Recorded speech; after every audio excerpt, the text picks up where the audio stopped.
So, do any of you remember those Mickey Mouse cartoons from the 30s? Those ones that were just put on DVD a few years ago? Well, I hear there's one that was unreleased to even the most avid classic Disney fans. According to sources, it's nothing special. It's just a continuous loop like the Flintstones of Mickey walking past 6 buildings that goes on for 2 or 3 minutes before fading out. Unlike the cutesy music put in Disney cartoons at that time, the song on this cartoon was not a song at all. Just a constant banging on a piano for 1.5 minutes before going to white noise for the remainder of the film. It wasn't the jolly old Mickey we've come to love either. Mickey wasn't dancing, not even smiling. Just kind of walking, as if you and I would, with a morbid facial expression. But for some reason his head was tilted to the side as he kept this dismal look. Up until a year or two ago, everyone believed that after it cut to black, that's all there was. When Leonard Maltin was reviewing the cartoon to be put in the complete series, he decided it was too junk to be put on the DVD, but wanted to have a digital copy due to the fact that it was a creation of Walt's. When he had a digitized version up on his computer to look at the file, he noticed something. The cartoon was actually 9 minutes and 4 seconds long. This is what my sources emailed me.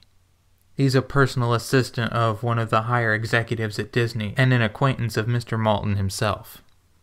It said, "After it cut to black, it stayed like that until the 6th minute before going back into Mickey walking. The sound was different this time. It was a murmur. It wasn't a language, more like a gurgled cry. As the noise got more indistinguishable and loud over the next minute, the picture began to get weird. The sidewalk started to go in directions that seemed impossible based on the physics of Mickey's walking, and the dismal face of the mouse was slowly curling into a smirk. On the 7th minute, the murmur turned into a blood-curdling scream, the kind of scream painful to hear, and the picture was getting more obscure. Colors were happening that shouldn't have been possible at the time. Mickey's face began to fall apart. His eyes rolled on the bottom of his chin like 2 marbles in a fishbowl. And his curled smile was pointing upward on the left side of his face. The buildings became rubble floating in midair, and the sidewalk was still impossibly navigating in warped directions. A few seeming inconceivable with what we as humans know about direction.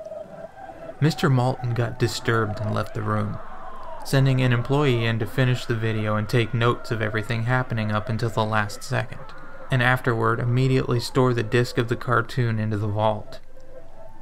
The distorted screaming lasted until 8 minutes and a few seconds in, and then it abruptly cuts to the Mickey Mouse face at the credits of every video, with what sounded like a broken music box playing in the background. This happened for about 30 seconds. And whatever was in those remaining 30 seconds, I haven't been able to get a sliver of information about. From a security guard working under me who was making rounds outside that room, I was told that after the last frame, the employee stumbled out of the room with pale skin saying, "Real suffering is not known," 7 times before speedily taking the guard's pistol and offing himself on the spot. The thing I could get out of Leonard Maltin was that the last frame was a piece of Russian text that roughly said, "The sights of hell bring its viewers back in." As far as I know, no one else has seen it, but there have been dozens of attempts at getting the file on RapidShare by employees inside the studios, all of whom have been promptly terminated of their jobs. Whether it got online or not is up for debate. But if rumors serve me right, it's online somewhere under the name Suicidemouse.avi. If you ever find a copy of the film, I want you to never view it, and contact me by phone immediately, regardless of the time. When a Disney death is covered up as well as this, it means this has to be something huge. Get back to me, TR. I've yet to find a copy of this, but it's out there. I know it.